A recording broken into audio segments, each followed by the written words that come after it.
Welcome back to my channel tech mechanical and electrical.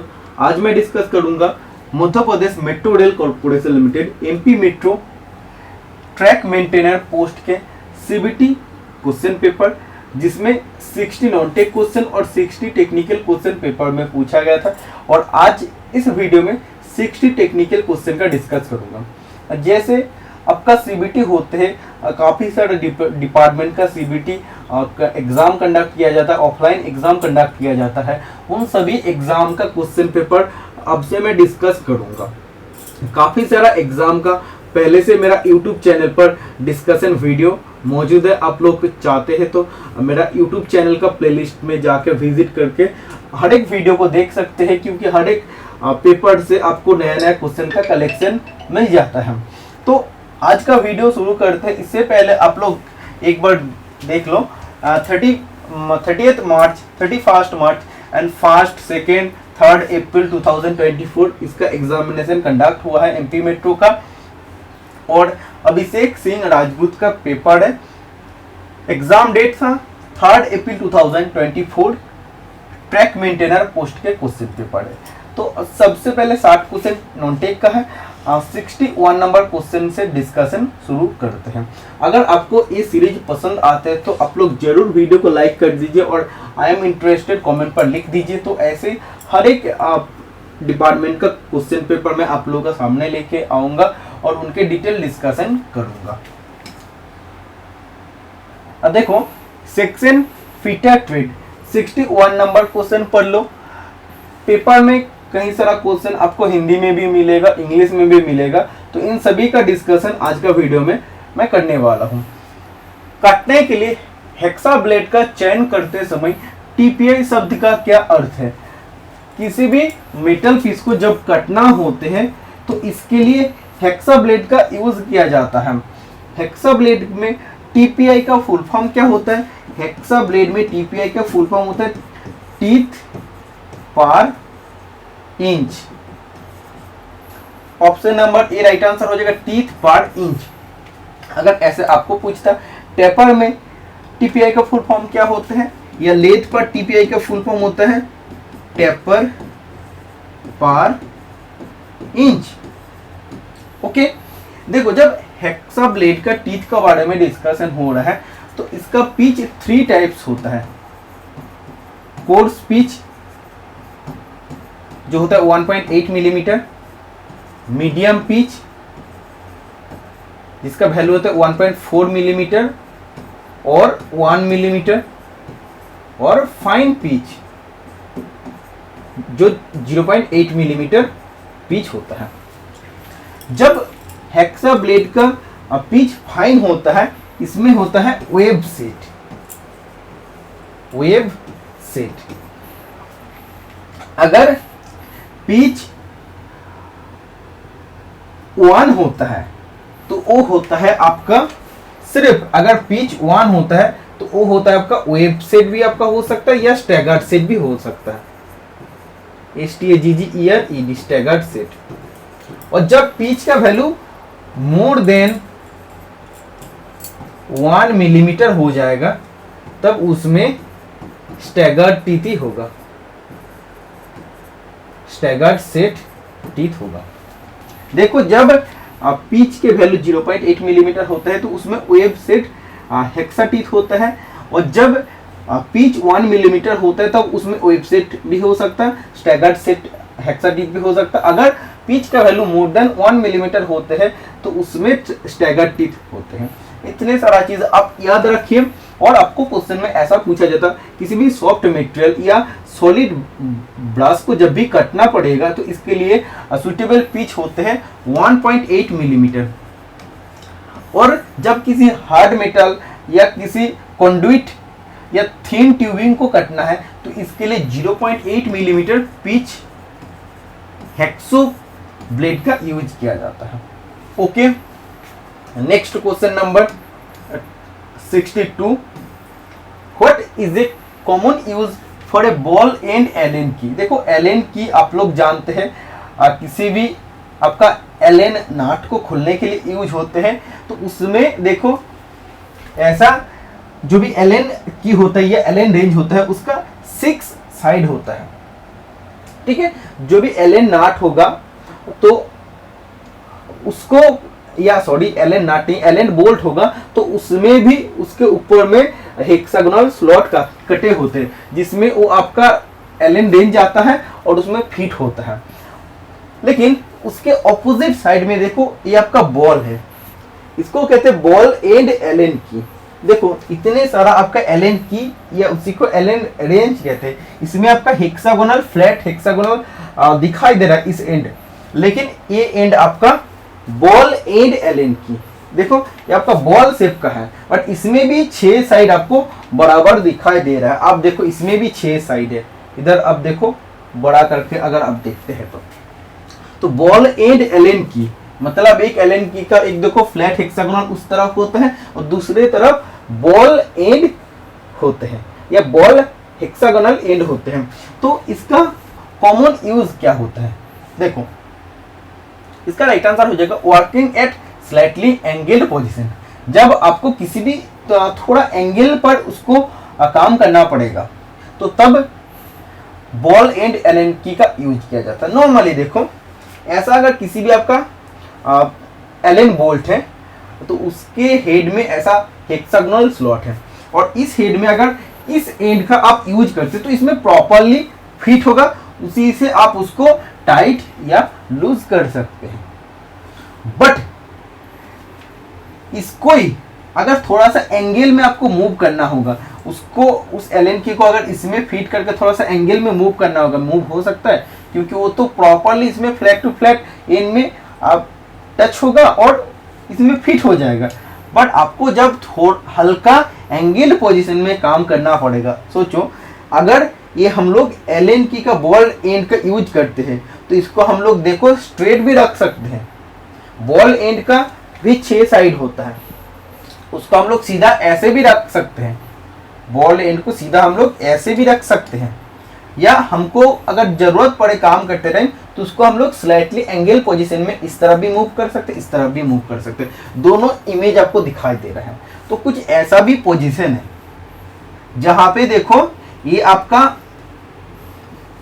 वो Elon की का hexagonal flat जो साइड है वो आपका जब यूज नहीं हो रहा है, आपको थोड़ा सा एंगल पोजीशन में आपको काम करना पड़ेगा, तो उस जगह में आपको बॉल एंड एलन की का यूज करना पड़ेगा। इसका कारण क्या होगा? देखो बॉल एंड में भी 6 साइड होता है, तो ये भी थोड़ा सा इधर एंगल में स्लाइड हो सकता है, ये भी एंगल में थोड़ा सा इस तरह मूव हो सकता है। और फिर देखो जब भी इस तरफ हो गया, फिर हम लोग ऐसे घुमा के उसको टाइट कर सकते, लूज कर सकते, या हमको अगर थोड़ा सा इस तरफ मूव करना है तो हम इस बॉल एंड को मूव कर सकते हैं, फिर हम लोग इसको टाइट या लूज कर सकते हैं। तो इसका मेन कारण होता है बॉल एंड एलन की का कॉमन यूज होता है जब आपको हल्के या बहुत ही हल्का एंगल पोजीशन में कार्य करना पड़ेगा, तो उसके लिए बॉल एंड एलन की का यूज किया जाता है। तो अब देखो एक नया क्वेश्चन आपको मिला है, एलन की कहाँ पे यूज होता है आप लोग जानते हैं, बट बॉल एंड का क्या यूज होता है? जब आपको किसी भी एंगल पर काम करना पड़ेगा तो तब बॉल एंड भी यूज होता है। Next question number 63, for what purpose is a deep tape typically use? देखो टेप जनरली यूज होते हैं मेजरमेंट को, किसी भी लेंथ को मेजरमेंट करने के लिए, किसी भी लंबाई है उसको मापने के लिए टेप का यूज किया जाता है। तो इसमें बोला है डीप टेप कब यूज किया जाता है? डीप मतलब ही होता है डुबाना, किसी भी चीज को हम लोग पानी में डीप करते हैं, मतलब पानी में उसको डुबा देते हैं। तो डीप टेप मतलब जो टेप को डुबाया जाता है। तो डीप टेप का किस लिए यूज किया जाता है? तो measuring depth of liquid in tank, किसी भी कंटेनर या टैंक में जो लिक्विड होता है उसके डेप्थ को मापने के लिए डीप टेप यूज होते हैं। देखो अब सिंपल, ये आपका ऐसा होता है, इसमें थोड़ा सा वेट दिया रहता है, और इधर से क्या होता है जब भी ये हम लोग इसको घुमाते हैं तो ये आपका धीरे धीरे नीचे आता है। ये वेट है इसीलिए ग्रेविटी का कारण ये नीचे आपका आता है। तो देखो ये आपका कंटेनर है या टैंक है, इसमें लिक्विड भरे हुए हैं।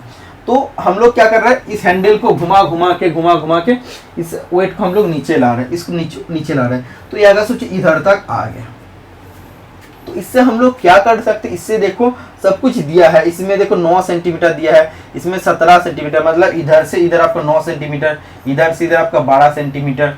तो इसमें आपका जो जितना डीप होगा, मतलब जितना लिक्विड में डूबेगा, उससे हम लोग मेजर भी कर सकते हैं कितने मिलीमीटर उसका डेप्थ है। तो आपको ये चीज याद रखना है, टेप का हम लोग यूज कर रहे थे, किसी भी लंबाई को जब मापते हैं तो टेप यूज किया जाता है, और डीप टेप यूज किया जाता है जब भी किसी भी कंटेनर या टैंक पर लिक्विड है उसके डेप्थ को मापने के लिए डीप टेप यूज होता है। देखो इस हैंडल को जब भी घुमाते हैं तो ये उतना ही नीचे आता है, क्योंकि इसमें वेट है, भार दिया है, तो ये भी आपका धीरे धीरे जब नीचे आता है, देखो इसमें आपको दिखाई दे रहा है साफ साफ, तो इससे हमको पता चल जाएगा कि इसका डेप्थ कितना है। जब भी हम लोग उसको ऊपर उठा लेते हैं तो पानी का तो उधर लेयर बन जाता है, इतना तक पानी उसमें स्पर्श हुआ है, तो उसके बाद हम लोग उसके डेप्थ को मेजर कर सकते हैं।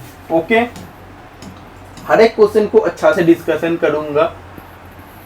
देखो, which part of the fitters file allows the user to store it safely. Hindi में पढ़ो, फिटर की फाइल का कौन सा भाग उपयोगकर्ता को इसे सुरक्षित रूप से रखने की अनुमति देते हैं। मतलब फाइल फिटर स्टूडेंट जो फाइल यूज करते हैं उसके कौन सा ऐसा पार्ट है जिसको सुरक्षित रूप से रखना पड़ता है। तो सुरक्षित रूप से रखना तब पड़ता है जो सॉफ्ट होता है, मतलब जिसमें चोट आने का चांसेस हो सकता है, जो खराब हो सकता है इजीली, उसको सुरक्षित रखना होता है। तो फाइल का वो कौन सा पार्ट होता है जो सॉफ्ट रहता है, टैंक पोर्शन सॉफ्ट रहता है, क्योंकि टैंक जो पोर्शन होता है, टैंक पोर्शन को वुडन हैंडल के अंदर डाला जाता है। तो हम लोग जब जार्किंग से ठोक ठोक के जब वुडन हैंडल का अंदर डालते हैं तो अगर ज्यादा हार्ड हो जाता है तो हार्ड रखते टैंक को तो वो टूट जाएगा, सॉफ्ट होता है इसीलिए उसको हम लोग जार्क दे के ठोक ठोक के वुडन हैंडल का अंदर डाल सकते हैं, इसीलिए टैंक पोर्शन सॉफ्ट रहता है और टैंक पोर्शन को हमेशा सुरक्षित रूप में रखना चाहिए।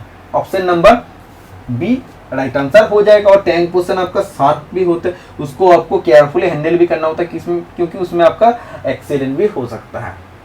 देखो ये आपका फाइल है, फाइल का ये आपका टिप या पॉइंट पोर्शन है, और ये जो आप देख रहे हैं ये आपका फेस या साइड को ही फेस कहते हैं, और ये एक एज है और उस तरफ दूसरे एज है। जिस पोर्शन में कोई भी टीथ नहीं रहता उसे हील कहते हैं, और टिप से हील तक इसे कहते हैं फाइल लेंथ। इसका बाद देखो जहां से वी बनना शुरू होते हैं इधर को आपको कहते हैं शोल्डर, और जो आपका पूरा नैरो पार्ट होता है और थीन पार्ट होते हैं जो वुडन हैंडल के अंदर आता है उसे कहते हैं टैंक, जो सॉफ्ट होते हैं।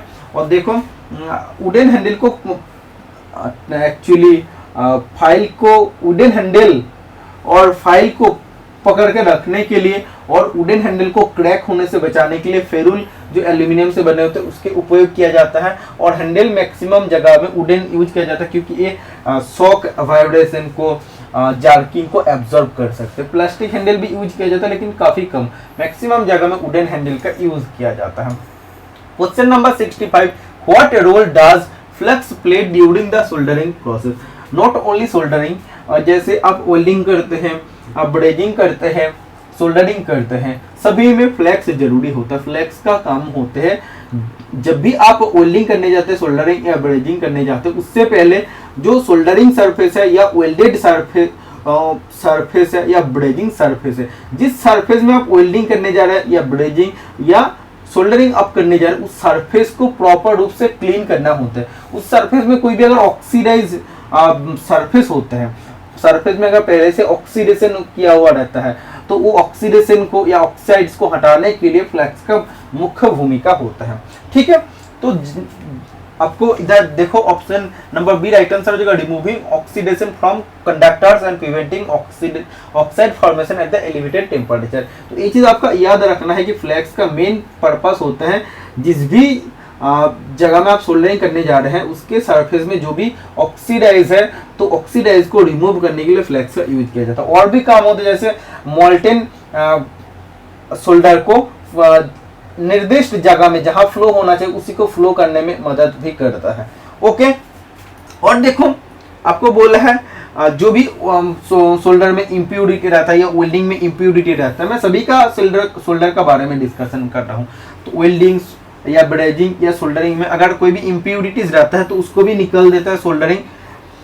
देखो, और मैं आपको कहा कि मोल्टेन सोल्डर को जिस जगह में फ्लो करना है उस जगह में निर्दिष्ट जगह में फ्लो करने में मदद करता है, और सोल्डर सरफेस को वेट रखता है, मतलब उसको भिगा के रखता है। Okay, next question number 66, what is the main function of A scriber. Scriber एक मार्किंग टूल है, आप जानते हैं इसका पॉइंट एंगल का वैल्यू होता है 12 से 15 डिग्री। इसका पॉइंट एंगल पॉइंट काफी शार्प होते हैं, इसीलिए जब भी आप यूज करते हैं उसके बाद आपको उसके पॉइंट में एक कॉर्क लगा के रखना चाहिए ताकि कोई भी चोट या एक्सीडेंट ना हो जाए। तो स्क्राइबर हाई कार्बन स्टील से बने होते हैं, maximum marking tool high carbon steel से बने होते हैं। इसमें इसका मेन फंक्शन पूछ रहा है स्क्राइबर, हम लोग किसी भी मेटल के सरफेस में लाइन स्क्राइब कर सकते हैं। देखो, मार्किंग सीट मेटल, किसी भी सीट मेटल पर जब भी आपको लाइन मार्क करना पड़ेगा तो इसके लिए स्क्राइबर का यूज किया जाता है। और सीट मेटल में हम लोग जनरली स्क्राइबर के साथ साथ स्क्रैच आउल भी यूज करते हैं। स्क्रैच आउल, ये भी आप याद रखें, SCRATCH, स्क्रैच आउल। इससे हम लोग क्या करते हैं, ये भी आपका स्क्राइबर का बिग वर्जन होता है, और इसके लास्ट में या इसका एंड में एक हैंडल भी लगे होते हैं। इससे हम लोग मेटल को डीपर लाइन को मार्क कर सकते हैं। जब गहराई वाला लाइन आपको मार्क करना पड़ेगा तो स्क्रैच आउल यूज होते हैं। नेक्स्ट क्वेश्चन नंबर 67, देखो, चित्र में किस प्रकार के रिवेट को दर्शाया गया है। तो फिगर में कौन से रिवेट के बारे में आपको दिखाया जा रहा है, तो ये आपका रिवेट है काउंटर संक हेड रिवेट। ओके, देखो, अगर पेन हेड रिवेट कहता तो पेन हेड रिवेट आपका ऐसा हो जाता है, जो हेवी स्ट्रक्चरल पर्पस के लिए यूज किया जाता है। और काउंटर संक हेड रिवेट कब यूज किया जाता है, जब आपको रिवेटिंग सरफेस के ऊपर रिवेट हेड का प्रोजेक्शन बिल्कुल भी नहीं चाहिए, रिवेट हेड बिल्कुल भी दिखना नहीं चाहिए, वो जगह में काउंटर संक हेड रिवेट का यूज किया जाता है। देखो, which type of rivet is specially designed to be installed from one side, particularly useful when the other side is not accessible। देखो, इसमें होता क्या, आप हिंदी में पढ़ लो, किस प्रकार का रिवेट विशेष रूप से एक ही तरफ से स्थापित करने के लिए डिजाइन की गई है। विशेष रूप से तब उपयोगी होते हैं जब दूसरी तरफ पहुंचे योग्य नहीं होते हैं। तो इसमें देखो, आपको बोलना है वो कौन सा टाइप ऑफ रिवेट है जिसको सिर्फ एक ही साइड से इंस्टॉल किया जाता है, पर्टिकुलरली जहां पे दूसरा तरफ से रिवेट को डालने में आपको सुविधा ना मिले, सिर्फ एक ही तरफ से आपको रिवेट को इंसर्ट करना पड़े। तो कौन सा रिवेट में है, तो ये आपका होता है ब्लाइंड रिवेट या पॉप रिवेट। ठीक है, देखो, जनरली 2 प्लेट होता है आपका, 2 प्लेट में आप रिवेटिंग करते हैं। तो सबसे पहले इसमें आप होल बनाते हैं और रिवेट को आप क्या करते हैं, नीचे तरफ से डालते हैं, क्योंकि रिवेट के एक हेड तो पहले से बने होते थे, ऐसे आप डालते हैं। फिर इधर जो टेल पोर्शन होता है उसको आप रिवेट स्नैप से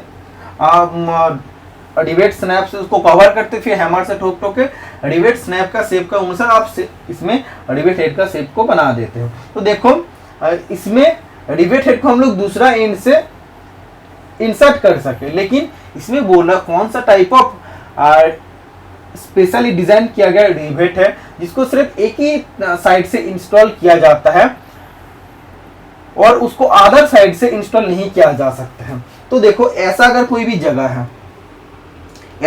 जगह अगर नीचे आपको इतना लंबा रिवेट डालने का जगह नहीं मिल रहा है, कुछ ऐसा असेंबली है सोचो, और इतना बड़ा सा रिवेट आपको जब नीचे से डालने का कोई भी ऑप्शन नहीं है, आप नीचे से नहीं उसको इंसर्ट कर सकते, तो आपको सिर्फ ऊपर से रिवेट को इंसर्ट करना पड़ेगा। ये जो रिवेट है आपको ऐसे ऊपर से इंसर्ट करना पड़ेगा, और ये रिवेट का नाम है ब्लाइंड रिवेट या पॉप रिवेट।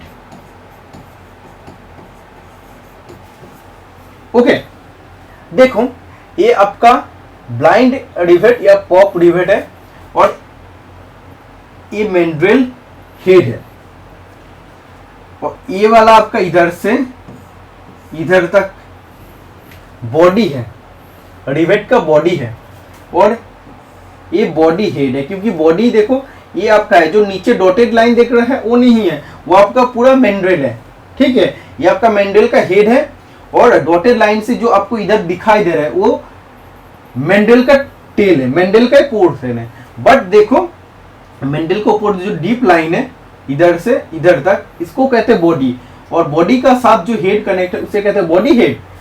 और जो मैंड्रेल का साथ कनेक्ट है, मैंड्रेल हेड का साथ जो कनेक्ट है, ये आपका मैंड्रेल का पूंछ या मैंड्रेल टेल और स्टेम कहते हैं, ठीक है। तो इसमें होता क्या है, देखो कोई भी दो आपका प्लेट जब भी होगा तो आप क्या करते, ऊपर से इसको ऐसे डाल देते हैं, फिर आपको लेना पड़ता है लेजीटोंग।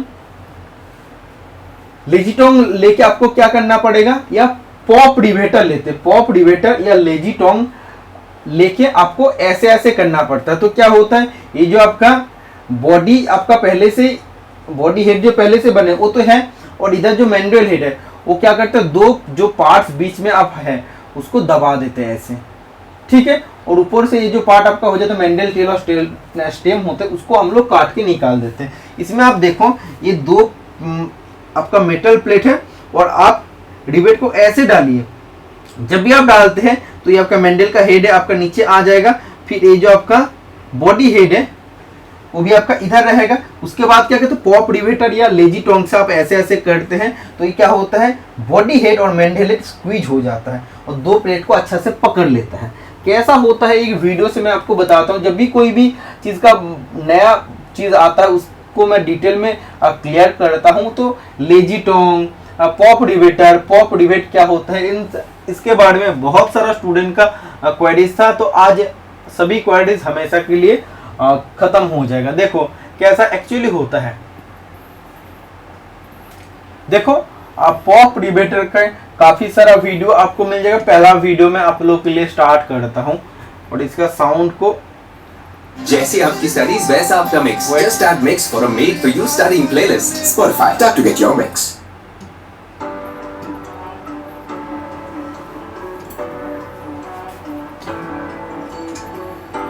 ये आपका पॉप रिवेटर है, और ये पॉप रिवेट है जो उसके अंदर डाले, पॉप रिवेटर का अंदर जो डाले दो मेटल प्लेट से, आप देखो इसको क्या कर रहा है, इसको ऐसे दबाने से वो स्क्वीज होता है। तो स्क्वीज होने के बाद क्या होता है, जो बॉडी हेड है और मैंड्रेल हेड है वो दोनों आपस में नजदीक आ जाता है और दोनों प्लेट को अच्छा से पकड़ लेता है। ओके, अब देखो फिर से मैं आपको दिखाता हूं, आप एक बार देख लो।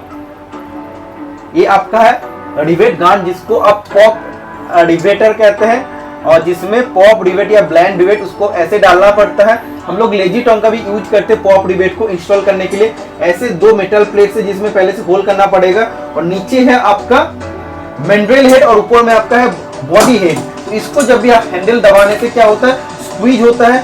तो ऊपर से मैंड्रेल हेड, नीचे से मैंड्रेल हेड और ऊपर से बॉडी हेड स्क्वीज हो जाता है, दोनों मेटल प्लेट्स को पकड़ लेता है, और ऊपर से जो मैंड्रेल का ट्रेल होता है या स्टेम होता है उसको हम लोग काट लेते हैं पॉप रिवेटर से। ओके, तो ऐसे हम लोग इंस्टेंटली इस रिवेट का यूज करते हैं, पॉप रिवेट का यूज करते हैं।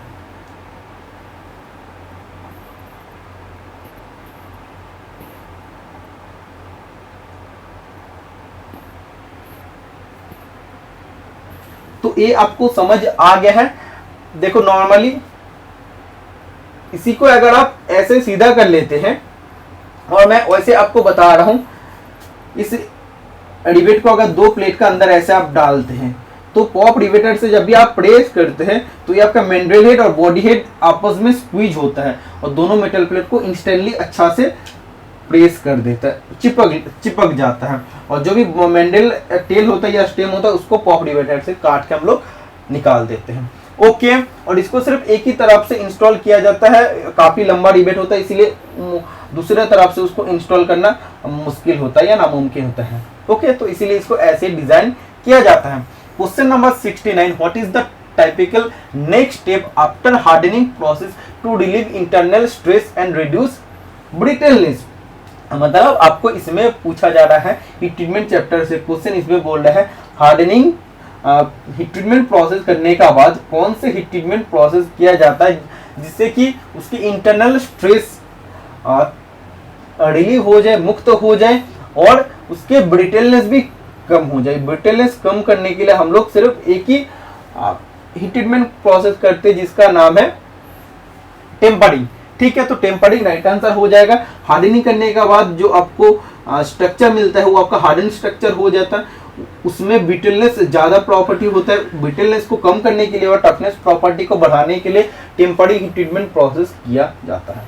सिंपल है, आपको बहुत बार मैं इसका बारे में बता चुका हूं। 70 नंबर क्वेश्चन, चित्र में दर्शाया गया मेंडल का प्रकार का पहचान करें। तो इसमें फिगर में किस टाइप ऑफ मेंडल का फिगर दिया है, तो देखो ये आपका प्लेन मेंड्रेल है। मेंड्रेल एक्चुअली किसी भी आपका वर्कपीस है उसमें अगर बोर है तो इस बोर के साथ मेंडल को कॉन्सेंट्रिक रखते हैं और मेंडल में बहुत सामान्य टेपर होता है, 1:2000 टेपर होता है, 1:2000 में टेपर होते हैं। बाकी देखो ये आपका है जो वेट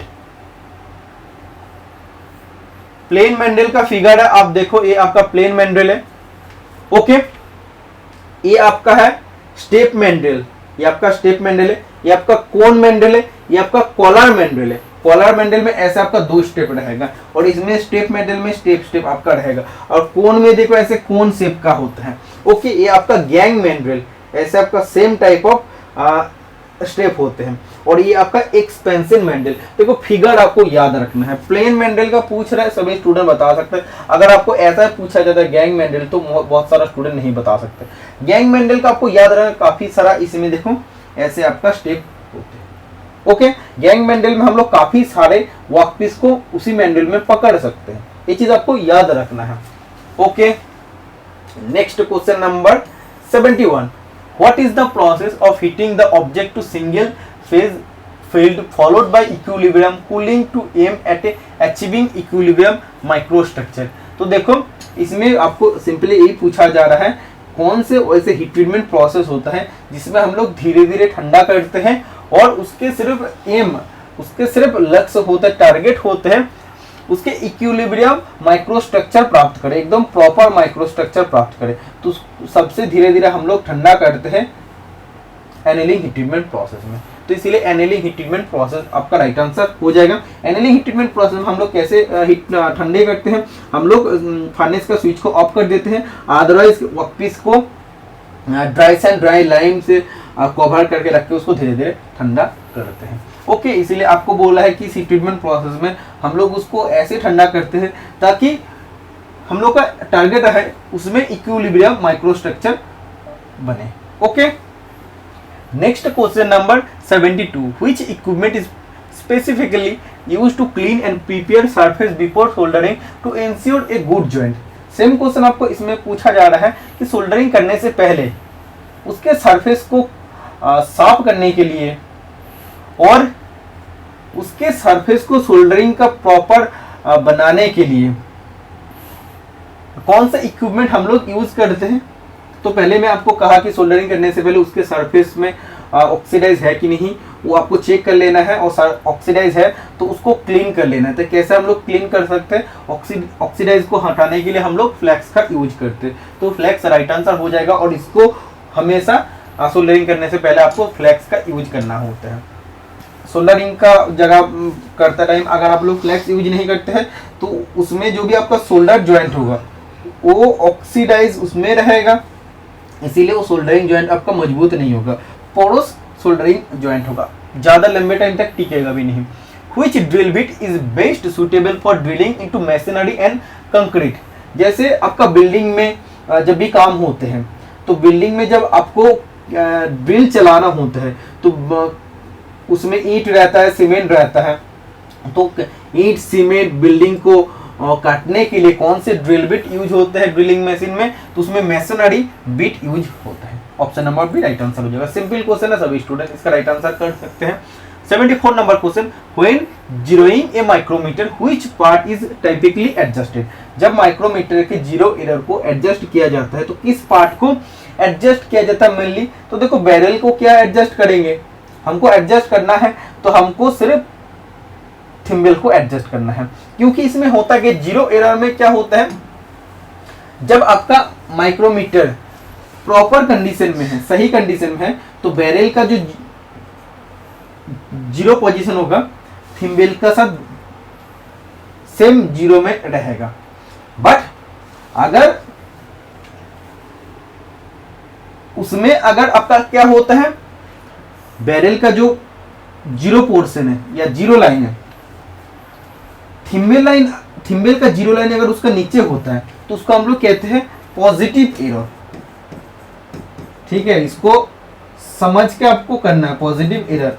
इसीलिए मैं ऐसे, जैसे हम लोग माइक्रोमीटर को ऐसे खोलते हैं ना, तो पहले से अगर आप पे एडवांस में अगर नीचे है, तो जब भी आपका बैरल का जीरो एरर का नीचे थिम्बल का जीरो एरर होगा, मतलब वो होगा पॉजिटिव एरर। और ऐसे अगर बैरल का जीरो जो आपका है, जीरो लाइन है, थिम्बल का जीरो लाइन अगर इससे ऊपर होता है तो इससे कहते हैं नेगेटिव एरर या नेगेटिव जीरो एरर। ठीक है, तो इसको अगर एडजस्ट करना है तो ये तो आपका ऑलवेज सही रहेगा, बैरल का जो जीरो पोजीशन है, तो उसके साथ थिम्बल का जीरो को एडजस्ट करने का जो प्रोसेस होता है उससे कहते हैं कि जीरो सेटिंग एडजस्टमेंट। तो जीरो सेटिंग एडजस्टमेंट माइक्रोमीटर का हम लोग जब भी करते हैं स्लिप गेज का यूज करके हैं, तो उसमें हम लोग बैरल का जीरो लाइन को थिम्बल का जीरो लाइन का साथ मैच करते हैं, तो इसीलिए थिम्बल को एडजस्ट किया जाता है। Next question number 75, when using a dial test indicator या dial indicator, what does one full rotation of the needle typically represent. तो इसमें देखो, जब भी डायल इंडिकेटर या डायल टेस्ट इंडिकेटर यूज किया जाता है, तो वो जब एक चक्कर पूरा लगा लेते हैं तो उसका अर्थ क्या होता है, what does one full rotation of a needle typically represent. तो एक चक्कर मतलब वो 1 मिलीमीटर टोटल वो कवर कर ली है। ओके,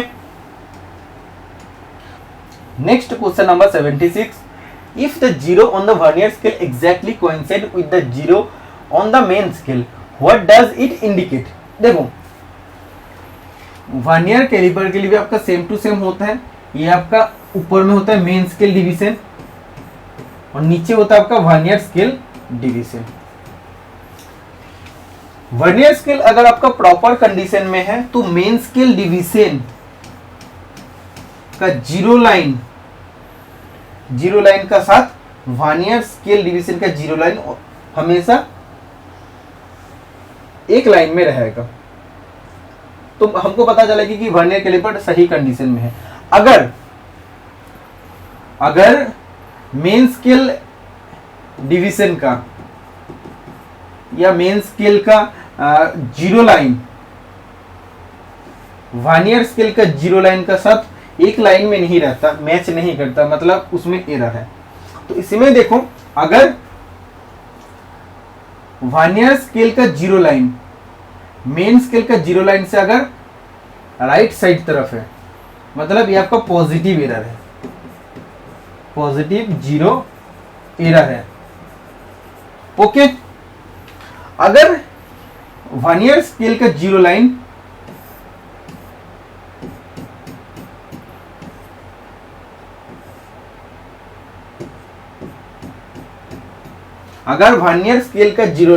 मेन स्केल का जीरो लाइन से पीछे है, लेफ्ट साइड में है, तो इसे कहते हैं नेगेटिव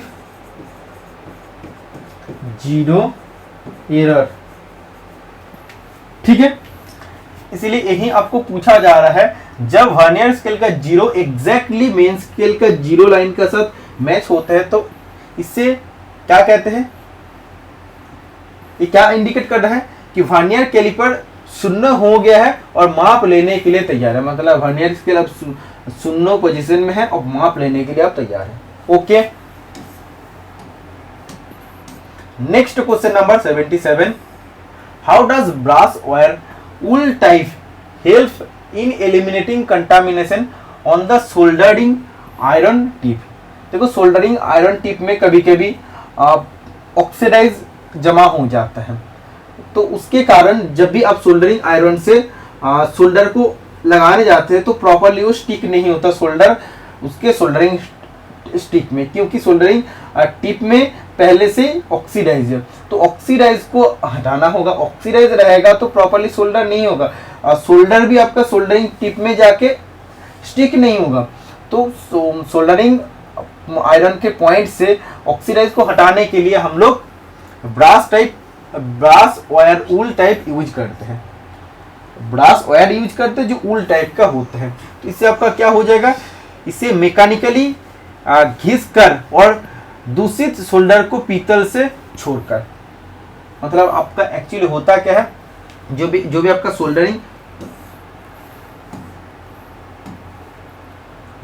सोल्डरिंग आयरन का टिप है, इसमें ऑक्सीडाइज कभी कभी जमा हो जाता है। और ये आपका सोल्डर है, तो जब भी सोल्डर में लेके हम लोग सोल्डर में इसको टच कराते हैं तो सोल्डर एक्चुअली इसका टिप में जमा होना चाहिए, स्टिक हो जाना चाहिए, बट स्टिक नहीं होता क्योंकि पहले से ऑक्सीडाइज है। तो इसको हटाने के लिए हम लोग को क्या करना पड़ेगा, मैकेनिकली घिसना पड़ेगा। इससे ब्रास वायर से घिसना पड़ेगा जो उल टाइप है, और इससे क्या होगा, दूषित सोल्डर की जो पीतल से जोड़कर, मतलब इसमें जो भी ऑक्सीडाइज है उसे आपको हटाना पड़ेगा। मेनली यही आपको पूछा है। तो एक क्वेश्चन आपका ऐसा भी पूछा जाता है कि सोल्डरिंग आयरन के टिप में सोल्डर सही से स्टिक नहीं होता, तो आपको क्या करना होगा, उसके टिप को थॉरली साफ करना पड़ेगा। ओके, उसके टिप पोर्शन से ऑक्सीडाइज को हटाना पड़ेगा। देखो नेक्स्ट क्वेश्चन में आपको पूछा जा रहा है, how should wooden marking tool such as wooden square be stored to prevent warping. इसमें बोल रहा है लकड़ी के मार्क बनाने वाले उपकरण जैसे लकड़ी के स्क्वायर्स को विकृति होने से बचाने के लिए कैसे संगठित किया जाना चाहिए। तो देखो किसी भी लकड़ी पर काम करने वाला जो कारपेंटर होते हैं, तो उसके जो वुडन स्क्वायर, मतलब ये आपका एल स्क्वायर या टी स्क्वायर का बारे में बात कर रहे हैं, तो इसको रैपिंग होने से, विकृति होने से रोकने के लिए कैसे इसको स्टोर करना चाहिए, कैसे उसको रखना चाहिए। राइट आंसर हो जाएगा किसी ठंडी सूखी जगह पर रखना चाहिए, मतलब इन्हें कूल और ड्राई प्लेस में रखना चाहिए। अगर गर्म जगह में रखते हैं, हॉट जगह में रखते हैं, तो ये आपका टेढ़ा मेढ़ा होने का, विकृति होने का चांस हो सकता है, क्योंकि ये आपका जो हम लोग मेटल के लिए भी यूज करते हैं, जो आपका क्या होते हैं, टी स्क्वायर होते हैं, जो आपका टी स्क्वायर होते हैं या आपका एल स्क्वायर होते हैं, सॉरी टी स्क्वायर ना, तब से मैं ट्राई स्क्वायर के बारे में बात कर, जो आपका मेटल में ट्राई स्क्वायर होते हैं, सीट मेटल में एल स्क्वायर होते हैं। तो ये आपका एग्जैक्टली क्या होता है, स्ट्रोक के साथ ब्लेड 90 डिग्री में रहता है। वैसे ही जो कारपेंटर है उसके पास रहता है वुडन स्क्वायर, तो वो भी आप टोटल प्रॉपरली 90 डिग्री में फिट होता है। तो इसको अगर हम लोग ठंडे जगह पर रखते हैं, सूखी जगह पर रखते हैं, तो इसका विकृति नहीं होता, प्रॉपर साइज और शेप में रहता है। और इसको अगर हम लोग गर्म जगह में रख देते हैं तो इसका आकृति विकृति में परिवर्तन आ जाता है। तो ऑप्शन नंबर सी, किसी ठंडे सूखी जगह पर रखकर। नेक्स्ट क्वेश्चन नंबर 79, निम्नलिखित में से किसका उपयोग मुख्यतः लंबत टुकड़ों को जोड़ने के लिए किया जाता है। हिंदी में उतने अच्छे से समझ नहीं आएगा, इंग्लिश में पढ़ो। Which of the following is mainly used to join perpendicular pieces. तो देखो किसी भी दो पीस को जब 90 डिग्री में जोड़ना पड़ेगा तो इसे कौन सा जॉइंट कहते हैं, इसे कहते हैं फिलेट जॉइंट। जैसे फिलेट जॉइंट का सिंबल ऐसा होता है ना, तो इसमें एक्चुअली हम लोग दो पार्ट को 90 डिग्री में जोड़ते हैं, तो इसीलिए बोला है जॉइन परपेंडिकुलर पीसेस, मतलब दो पीस को जब 90 डिग्री में जोड़ना पड़ेगा, इसके लिए फिलेट जॉइंट हम लोग करते हैं। इसका सिंबल ऐसा होता है। ओके, जो राइट एंगल ट्राइंगल का सिंबल होता है। देखो ये आपका यूनिवर्सल सरफेस गेज का फिगर है, क्योंकि इसका नीचे वी शेप का एक ग्रुप दिया है, इसके कारण हम लोग इसको फ्लैट सरफेस में तो रख सकते हैं, और वी ग्रुप दिया है, इसके कारण हम लोग किसी भी सिलिंड्रिकल वर्कपीस के ऊपर रख के भी हम लोग मार्किंग कर सकते हैं, इसीलिए वी ग्रुप दिया रहता है। और इसमें देखो आपको बोला है identify the term E in the above given figure scribing block. इसे हम लोग सरफेस गेज को हम लोग मार्किंग ब्लॉक, स्क्राइबिंग ब्लॉक भी कहते हैं। ये चीज़ आपको याद रखना है, बहुत बार मैं प्रीवियस क्लास में डिस्कशन किया हूँ। इसमें जो ई है इसे गाइड पिन कहते हैं। गाइड पिन का क्या काम होता है, गाइड पिन का काम होते हैं जो भी एक लाइन सोचो आप ऐसे सेट कर लिए हैं सेट करने के बाद आपका ये वर्क पीस है, सोचो ये आपका वर्क पीस है, ये आपका वर्क पीस है। तो किसी भी लाइन को आप ड्रॉ कर लिए, ओके, कोई भी मेजरमेंट सेट करके आप ऐसा लाइन ड्रॉ कर लिए हैं। उसके बाद जब इसी का पैरेलल आपको और एक लाइन नीचे ड्रॉ करना पड़ेगा, तो आपको इधर से क्या करना पड़ेगा, गाइड पिन से आपको एडजस्ट करना पड़ेगा और फिर और एक लाइन आप ड्रॉ कर सकते हैं। उसके ऊपर अगर आपको फिर पैरेलल लाइन ड्रॉ करना है, फिर आप गाइड पिन का मदद से आप कर सकते हैं। तो गाइड पिन का मदद से हम लोग जो लाइन ड्रॉ की है उसके पैरेलली लाइन हम लोग ड्रॉ कर सकते हैं। तो गाइड पिन का ये काम होता है। और ये देखो आपका स्क्राइबर है, बेंड स्क्राइबर है, इसको इसके पिलर का साथ होल्ड करने के लिए स्नैक का यूज किया जाता है। ये आपका ये जो पोर्शन है इसके नाम है स्नैक। नेक्स्ट क्वेश्चन नंबर 81, निम्नलिखित में से क्वेंचिंग मीडिया का पहचान करें। Identify the quenching media among the following. निम्नलिखित में से कौन सा क्वेंचिंग मीडिया है? Non brine, molten salt, grease, liquid pressure blast. तो देखो आपको क्या कह रहा है, क्वेंचिंग मीडिया। तो क्वेंचिंग मीडिया ये तो आपका लुब्रिकेंट हो गया, semi solid lubricant. Non brine तो होता ही नहीं, ये भी आपका नहीं होगा। मोल्टेन जो सॉल्ट है जिसे हम लोग ब्राइन सॉल्यूशन कहते हैं, ब्राइन सॉल्यूशन, इसमें आपका लिक्विड सॉल्ट या NaCl रहता है, सोडियम क्लोराइड रहता है। ये आपका है ब्राइन सॉल्यूशन जिसमें लिक्विड सॉल्ट या लिक्विड सोडियम क्लोराइड का यूज किया जाता है। और सबसे तेजी से, इससे फास्ट मतलब सबसे तेजी से क्वेंचिंग किया जा सकता है इसके द्वारा। तो किसी भी वर्कपीस को जब सबसे फास्टेस्ट आपको ठंडा करना पड़ेगा तो ब्राइन सॉल्यूशन का यूज करना पड़ेगा। नेक्स्ट क्वेश्चन नंबर 82, निम्नलिखित में से कौन सा अपघर्षक कृत्रिम रूप से बनाया गया है? तो इसमें से आर्टिफिशियल एब्रेसिव कौन से है?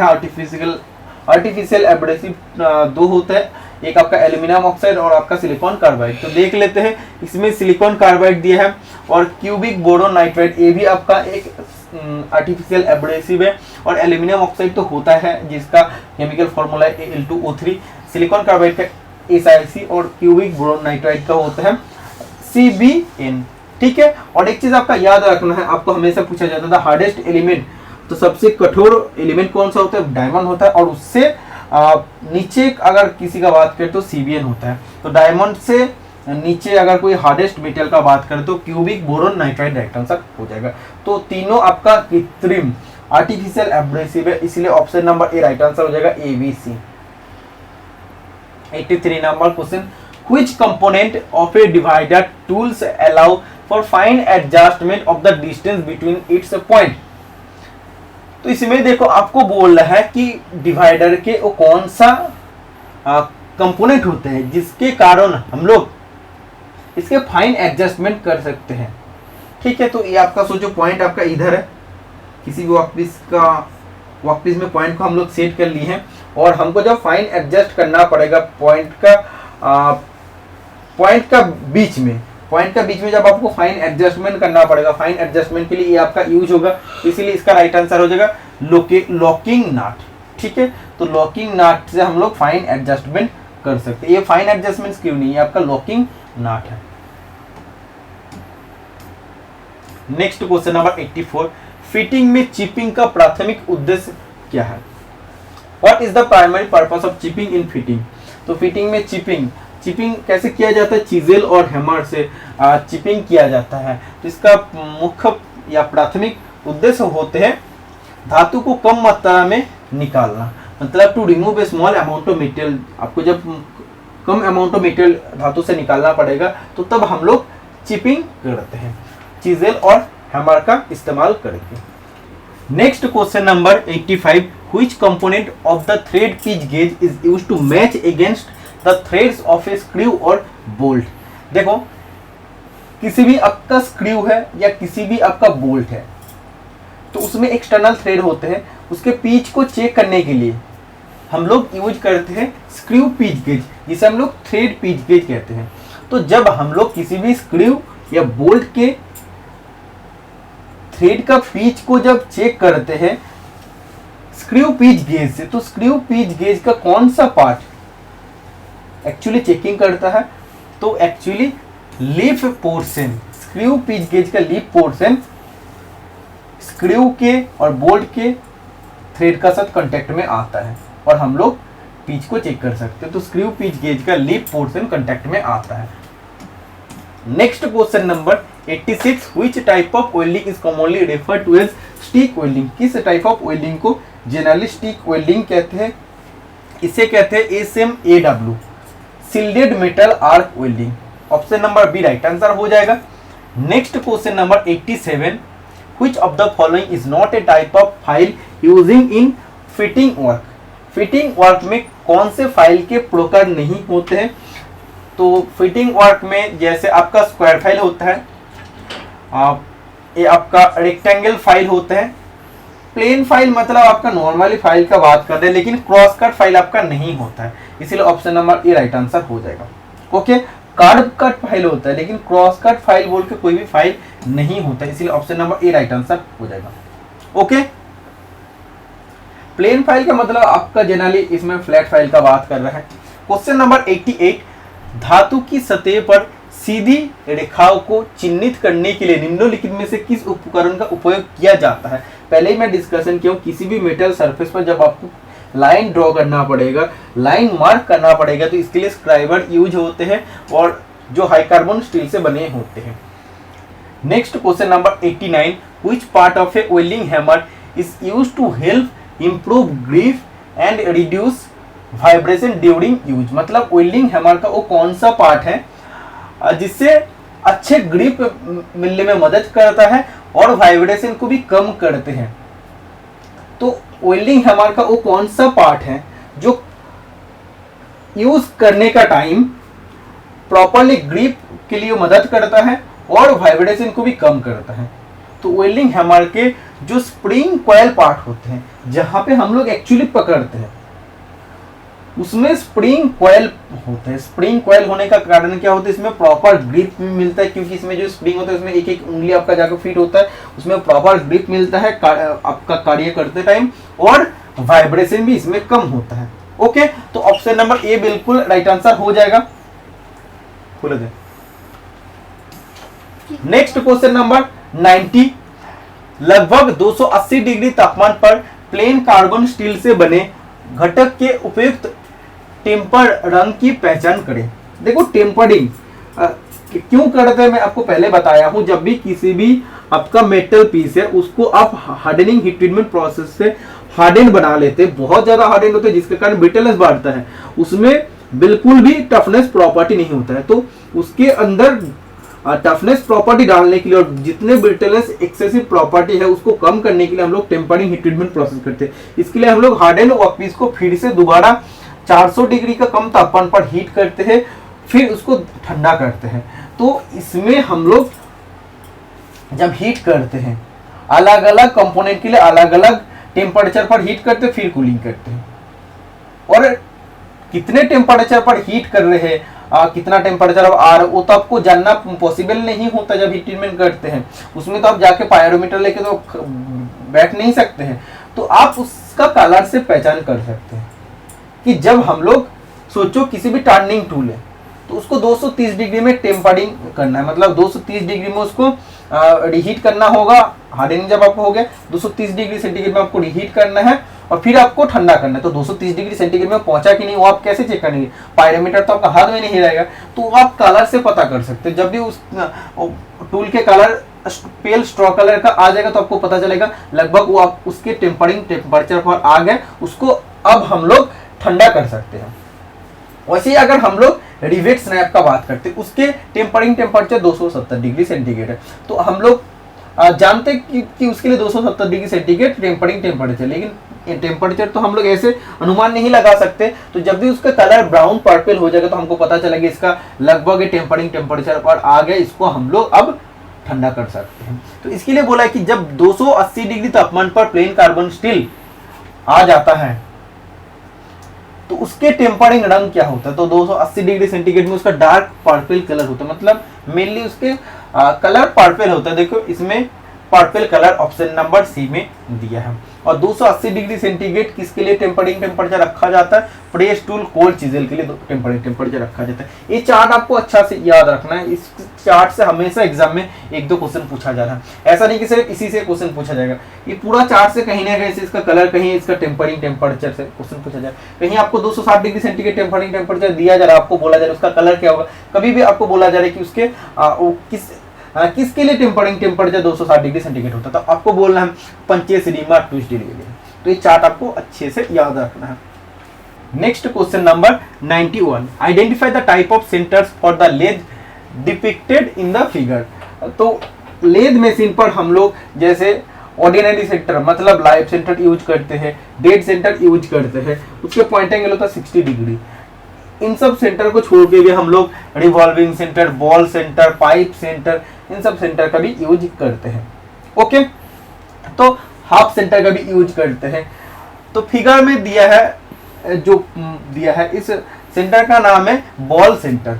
ठीक है, तो बॉल सेंटर कब यूज किया जाता है? Ball centre is employed for taper turning with a tail stock set over method to minimise wear and strain on the centre. तो जब हम लोग tail stock set over method से टेपर टर्निंग करते हैं तो उससे अगर नॉर्मली हम लोग डेड सेंटर के यूज करते हैं तो उसमें डेड सेंटर धीरे धीरे आपका घिस जाता है, उसमें स्ट्रेन मार्क्स आ जाता है। बट बॉल सेंटर यूज करने से क्या होता है? देखो डेड सेंटर आपका क्या होगा, डेड सेंटर आपका ऐसे होगा, कोई भी वर्कपीस को अगर ऐसे वो पकड़ के रखा है तो वैसे रहेगा। बट अगर बॉल सेंटर, ये भी आपका जो काउंटर सिंक पोर्स है ना, होल है, उसमें अगर आप बॉल सेंटर का यूज करते हैं तो बॉल सेंटर क्या होता है, उसमें आपका बॉल का जैसा इधर उधर मूव भी हो सकता है, बट डेड सेंटर आपका मूव नहीं हो सकता है। इसीलिए जब भी आप tell stock set over method से जब टेपर करते हैं उसमें एक्चुअली आप क्या करते हैं, जो आपका लाइव सेंटर है उसमें जो डेड सेंटर है उसका एक्चुअली अलाइनमेंट को आप हटाते हैं।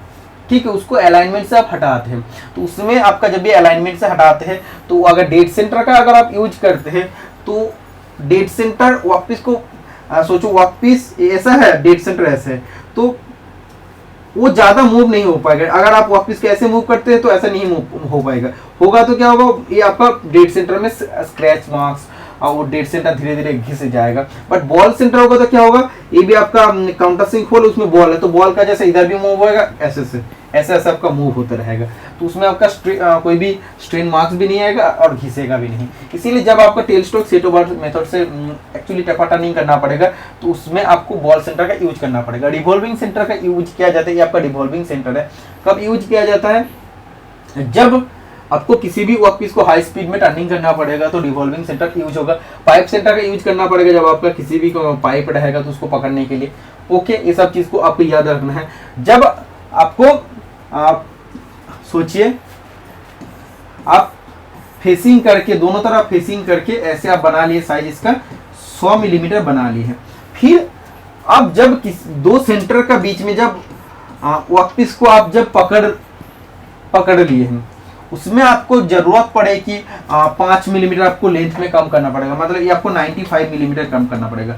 मतलब ये आपको फेसिंग तो करना पड़ेगा, बट आप वर्कपीस को आप चक पर पकड़ के नहीं रखे हैं। फेसिंग जब करते हैं तो चक पर पकड़ना पड़ता है, बट चक का काम जब खत्म हो जाता है, मतलब दोनों तरफ से जब आपका फेसिंग करके आप 100 मिलीमीटर बना लिए उसके लेंथ, उसके बाद क्या होता है, आप सेंटर पर पकड़ ली है तो सेंटर पर पकड़ने के बाद आप कैसे इसके लेंथ को कम करेंगे, तो आपको इधर डेड सेंटर को हटा के आपको हाफ सेंटर का यूज करना पड़ेगा। हाफ सेंटर जब भी यूज होगा तो इधर आपको क्या करना पड़ेगा, सेंटर में आपका आधा हो जाएगा, पूरा सेंटर नहीं रहेगा। तो इधर से आप कटिंग टूल का यूज करके इसका फेसिंग करके 95 तक आप कर सकते हैं। ठीक है, तो जब आपका फेसिंग हो जाएगा लेंथ में और फिर आपको जब जरूरत वर्कपीस को आप दो सेंटर के बीच में पकड़ लेते हैं तो तब जाकर अगर आपको फेसिंग करने का जरूरत पड़ेगा तो उस टाइम आपको हाफ सेंटर का यूज करना पड़ेगा। Okay, next question number 92, file का कौन सा भाग टैंक के विपरीत नुकीला सिरा है? तो टैंक कौन सा पोर्शन होता है, ये आपका जो फाइल होते हैं, ठीक है, ये जो आपका नैरो एंड थीन पोर्शन होते हैं इसका नाम है टैंक। उसका विपरीत पोर्शन का नाम क्या हो जाएगा, टिप या पॉइंट। तो ऑप्शन में कौन सा पॉइंट है? पॉइंट बिल्कुल राइट आंसर हो जाएगा। Next question number 93, why should you always cut away from your body when using cutting tools? Hindi में पढ़ो, काटने के औजार का उपयोग करते समय आपको हमेशा अपने शरीर से दूर क्यों कटना चाहिए? जब भी आप कटिंग करते हैं तो उसको, इसमें क्या बोला, you should why should you always cut away from your body when using cutting tool? जब भी आप कटिंग टूल से काटते हैं तो आपको बॉडी से थोड़ा सा दूर काटना पड़ेगा। क्यों काटना पड़ेगा? वो आप लोगों के लिए सेफ्टी प्रिकॉशंस होता है। जब भी आप कटिंग टूल से मटेरियल्स को काटते हैं तो बॉडी से थोड़ा सा आपको दूर रखना पड़ेगा, या आपको कटिंग टूल से थोड़ा सा दूर खड़ा रहना पड़ेगा। क्यों? सेफ्टी प्रिकॉशंस के लिए। इसीलिए टू राइट आंसर हो जाएगा to protect yourself from potential injury, मतलब आपको चोट लगने से रोकने के लिए या बचाने के लिए आपको थोड़ा सा कटिंग टूल्स जहाँ पे कटिंग करें उससे थोड़ा सा दूर आपको खड़ा होना पड़ेगा। एकदम जहाँ कटिंग हो रहा है ऐसे जाके सामने जाके आपको खड़ा नहीं होना, आपको ऐसे कटिंग करना है। आपको ऐसे थोड़ी ना कटिंग करना है, मतलब थोड़ा कटिंग टूल का तरफ आपको आगे नहीं बढ़ना, आपको ऐसे कटिंग करना है। ओके, तो बॉडी थोड़ा सा आपको कटिंग टूल जहाँ पे काम करे उससे दूर रखना चाहिए ताकि बॉडी में आपका चोट ना आ जाए।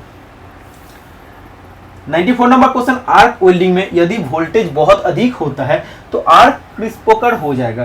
तो इसमें बोला है अगर आर्क वेल्डिंग में वोल्टेज ज्यादा होता है तो उसमें आपका आर्क लंबाई भी ज्यादा हो जाएगा, मतलब बिकम टू लॉन्ग, तो आर्क आपका बहुत ज्यादा लंबा हो जाएगा। और अगर वोल्टेज कम हो जाएगा आर्क भी आपका कम हो जाएगा। और करंट अगर ज्यादा होता है तो उसमें स्पैटर हो जाता है। करंट अगर ज्यादा होता आर्क वेल्डिंग में तो वेल्ड सरफेस में स्पैटर ज्यादा हो जाता है। क्वेश्चन नंबर 95, ग्राइंडिंग व्हील पर वर्कपीस को बहुत अधिक दबाव देने से क्या संभावित जोखिम हो सकता है? देखो, जब भी आपका किसी भी ग्राइंडिंग व्हील है उसमें अगर आप ज्यादा प्रेशर डालेंगे, ज्यादा प्रेशर डालने से क्या वो उसके जो भी एब्रेसिव पार्टिकल्स के टीथ है वो आपका टूट जाएगा। और टूटने का बाद क्या होगा, वो जो काटने का जो कटिंग एज तक टूट जाएगा और एब्रेसिव पार्टिकल और काटने का वो कटिंग एज बिल्कुल भी रहेगा नहीं, तो वो पूरा सरफेस एकदम चमकीला टाइप हो जाएगा। तो ऑप्शन देखो, व्हील टूट सकता है या क्षतिग्रस्त हो सकता है।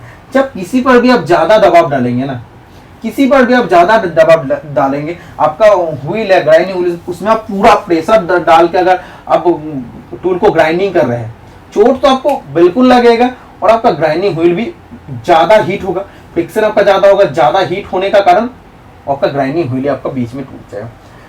पहले आपका क्या टूटेगा, पहले एब्रेसिव पार्टिकल्स के कटिंग एज टीथ पोर्शन टूटेगा, उसमें फ्रिक्शन होता है तो उसका हीट भी बढ़ेगा और ज्यादा प्रेशर को आप कंटिन्यूअसली देते रहेंगे, ग्राइंडिंग व्हील और ज्यादा हीट होगा, हीट होता टाइम ग्राइंडिंग व्हील क्रैक हो जाएगा, ग्राइंडिंग व्हील आपका टूट जाएगा।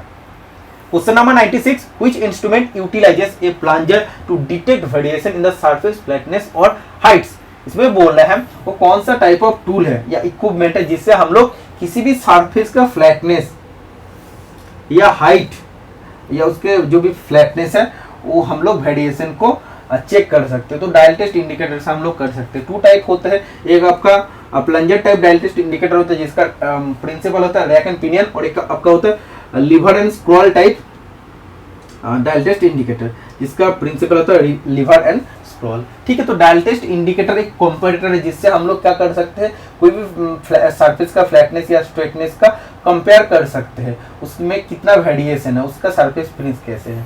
ओके, तो डायल टेस्ट इंडिकेटर या डायल इंडिकेटर राइट आंसर हो जाएगा। Next question number 97, which phase transformation is utilised in the full annealing of steel? Steel के फुल एनेलिंग प्रोसेस में कौन से ट्रांसफॉर्मेशन का उपयोग किया जाता है? तो इसमें option number C right answer हो जाएगा, pearlite to austenite. Okay, next question number 98, what is the term for the diameter of an imaginary cylindrical coaxial with the axis of the thread and the intersect of the flanks, the thread such width of the threads and the width of the spaces between the threads are equal। तो इसमें आपको यही पूछा जा रहा है, screw thread का कौन से ऐसा डायमीटर है जो इमेजिनरी होते हैं?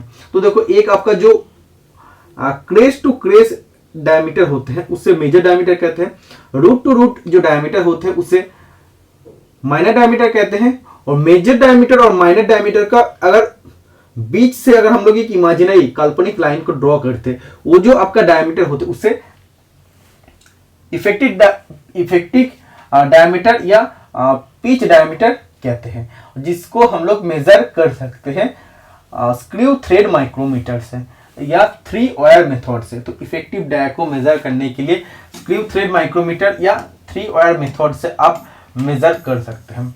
देखो 99 number question, in the electrode classification, electrode का classification ER4211, what does R signify? Electrode का क्लासिफिकेशन ER4211, इसमें R क्या क्लासिफाई कर रहे हैं, तो इसमें पढ़ लो।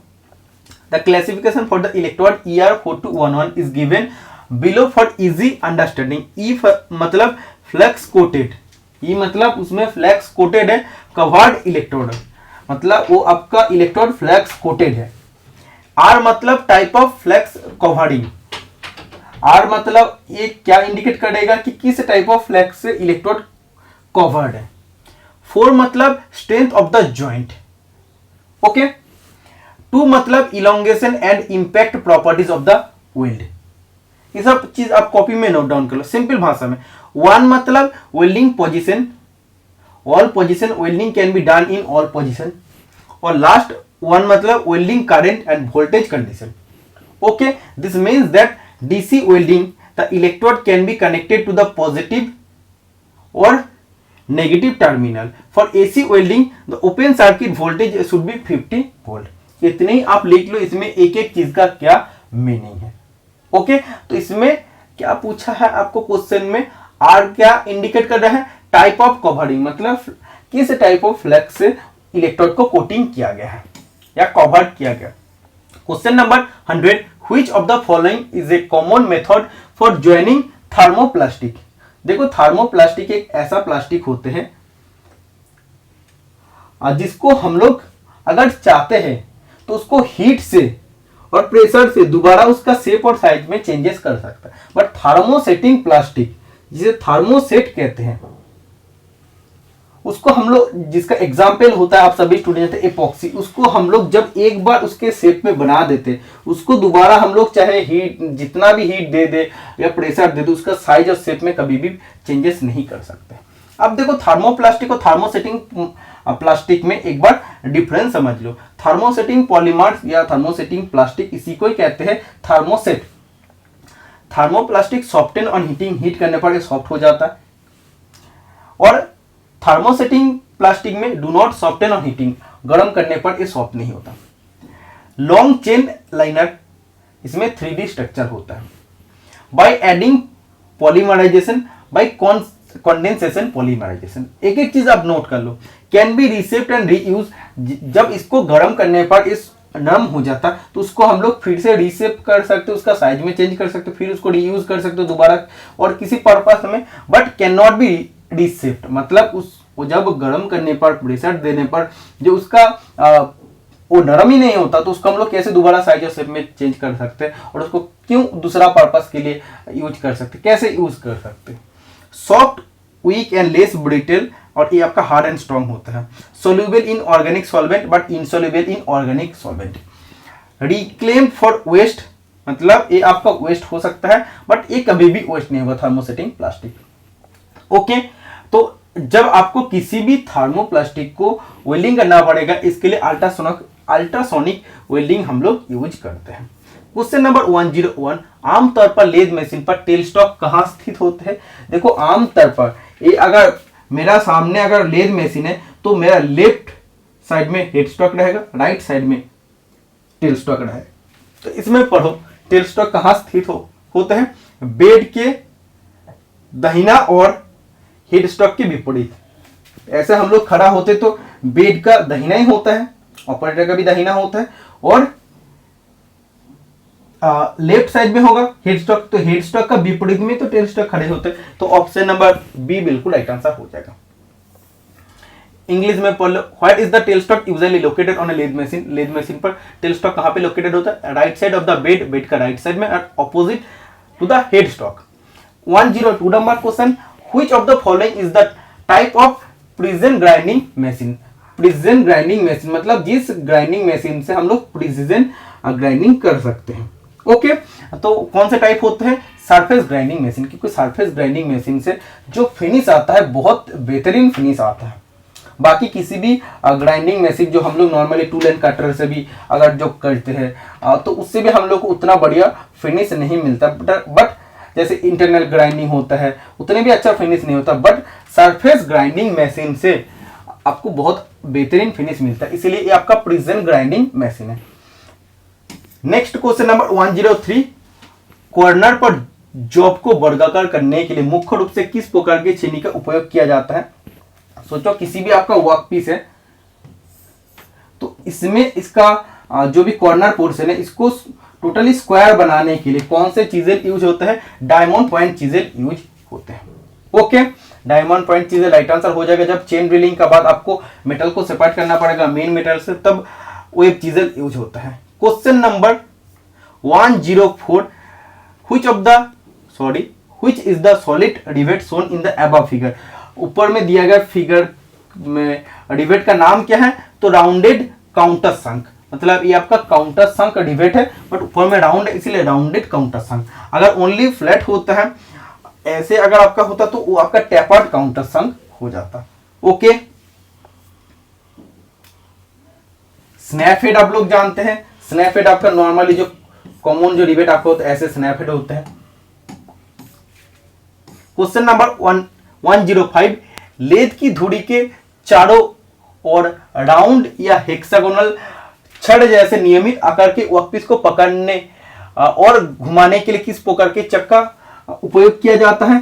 तो लेद मशीन पर जब भी किसी भी सिलिंड्रिकल जॉब या किसी भी हेक्सागोनल जॉब को आपको प्रॉपरली सेंटरिंग करके पकड़ना होगा और टर्निंग करना होगा, तो इसके लिए 3 चक, जिसको हम लोग सेल्फ सेंटरिंग चक या जिसको हम लोग सेल्फ सेंटरिंग चक कहते हैं, उसका उपयोग करते हैं। तो 3 चक इज द राइट आंसर हो जाएगा।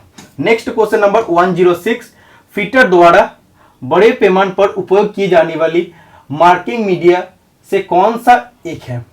तो इसमें देखो आपको बोल रहा है फिटर द्वारा जब आपको किसी भी मशीन सरफेस पर आपको मार्किंग करना पड़ेगा तो कौन सा मार्किंग मीडिया जनरली हर जगह में यूज किया जाता है? तो प्रूसियन ग्लू राइट आंसर हो जाएगा। बाकी देखो कॉपर क्लोराइड यूज नहीं होता, ब्लैक वॉश ये आपका बिल्कुल भी नाम नहीं सुना, सेंटर लेजर ये भी आपका यूज नहीं होता है।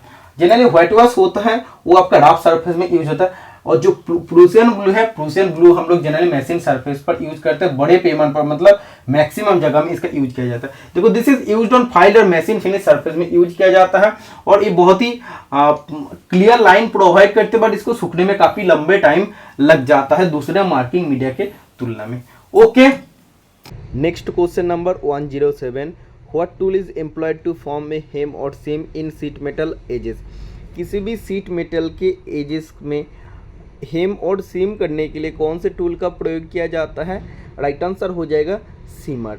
देखो जब भी सीट मेटल का बात आते हैं तो सीट मेटल में हेम और सीम मेन चीज़ होते हैं। सीट मेटल का एजेस, जिसको हिंदी में कहते हैं किनारों, काफ़ी शार्प होते हैं और इससे आपका चोट लगने का चांसेस होते हैं, इसीलिए इसका एज को हम लोग जब मोड़ देते हैं इसी को कहते हैं हेमिंग करना। तो हेमिंग का मतलब होता है a folded edge on a sheet metal object. किसी भी सीट मेटल है तो उसके एज को अगर हम लोग ऐसे मोड़ देते हैं तो इसे कहते हैं हेमिंग। और जब 2 सीट मेटल को आपस में जोड़ना पड़ेगा तो इनके जो प्रोसेस होते हैं इसका नाम है सीमिंग। जैसे देखो इधर एक सीट मेटल है, इधर एक सीट मेटल है, दोनों में हम लोग क्या करेंगे, सबसे पहले जो आपका पहला सीट मेटल उसको ऐसे मोड़ेंगे और एक सीट मेटल है उसको ऐसे मोड़ेंगे। फिर हम लोग जो पहला जो सीट मेटल है उसके अंदर दूसरे सीट मेटल को ऐसे डाल देंगे। देखो इधर ऐसा था, फिर हम लोग ऐसे डाल दिए, फिर इधर जो आपका एक्चुअली सीमिंग हो रहा है उसको एक्चुअली क्लोज करने के लिए या उसको लॉक करने के लिए हम लोग यूज़ करते हैं सीमर। ओके, इसी का बारे में डिस्कशन, इसी का बारे में आपको इसमें पूछा जा रहा है। Question number 108, which of the following files is primarily used for filing the inside of curves और राउंड ओपनिंग, किसी भी कर्व या राउंड सेक्शन पर जब आपको फाइलिंग करना पड़ेगा तो कौन सा फाइल आपको यूज करना है, तो आपको यूज करना है half round file. Question number 109, which term describes the outcome that arises when surfaces are incompleted weighted during soldering, thereby allowing air to come into contact with the connecting metals। तो इसमें देखो actually होता क्या, जब भी हम लोग soldering करते हैं तो सोल्डरिंग में सोल्डर सरफेस को वेट करना ज़रूरी होता है, और वो अगर पूरी तरह से वेट नहीं होता है और उसमें अगर हम लोग सोल्डरिंग कर लेते हैं तो उसमें कौन सा प्रॉब्लम होते हैं, तो उसमें एयर पॉकेट्स हो जाता है। एयर पॉकेट्स जिसको एयर बबल्स बोलते हैं ना, तो वो आपका सोल्डर जॉइंट में एयर पॉकेट्स बन जाता है क्योंकि वो पूरी तरह से सरफेस वेट नहीं हुआ है। Question number 110, if a grinding wheel is chipped और cracked what should you do. अगर किसी भी ग्राइंडिंग व्हील चिप हो गया या उसमें क्रैक आ गया तो आपको क्या करना चाहिए, तो आपको जब भी दिखाई देता है ऐसा कोई भी ग्राइंडिंग व्हील में फॉल्ट आ गया है तो आपको तुरंत ग्राइंडिंग व्हील को रिप्लेस कर लेना चाहिए। तो इसीलिए option number A, replace it immediately, तुरंत आपको रिप्लेस कर लेना है। Question number 111, what is the characteristics of A tap used for threading operation. तो इसमें आपको पूछ रहा है थ्रेडिंग ऑपरेशन, तो टैप से इंटरनल थ्रेडिंग होता है, तो थ्रेडिंग ऑपरेशन में टैप का क्या कार्य होता है, it is a chip producing threading tool, chip produce करने वाला थ्रेडिंग टूल होता है और विथ मल्टीपल कटिंग टीथ, इसमें मल्टीपल कटिंग टीथ होते हैं। सिंपल है। 112 number question, which of the following is use to check internal threads in screw pitch gauge. तो देखो आपको बोल रहा है किसी भी सोचो ऐसे आपका वर्क पीस है और सिलेंड्रिकल वर्क पीस का इंटरनल थ्रेड है, तो इंटरनल थ्रेड को चेक करने के लिए कौन से गेज आप यूज़ करने वाले हैं, तो आपको यूज़ करना है प्लग गेज। प्लग गेज का गो एंड मिनिमम साइज को इंडिकेट करता है और no go end maximum size को इंडिकेट करता है।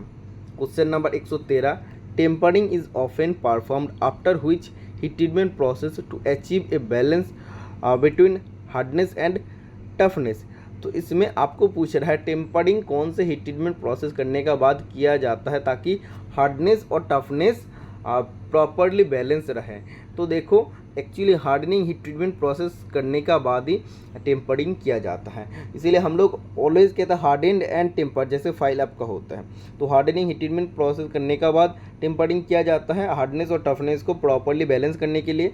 तो देखो हार्डनेस ऑप्शन में नहीं है, तो हार्डनेस हम लोग कब प्राप्त कर सकते हैं, जब हम लोग स्टील को गर्म करने के बाद रैपिड कूलिंग करते हैं, रैपिड क्विंचिंग करते हैं।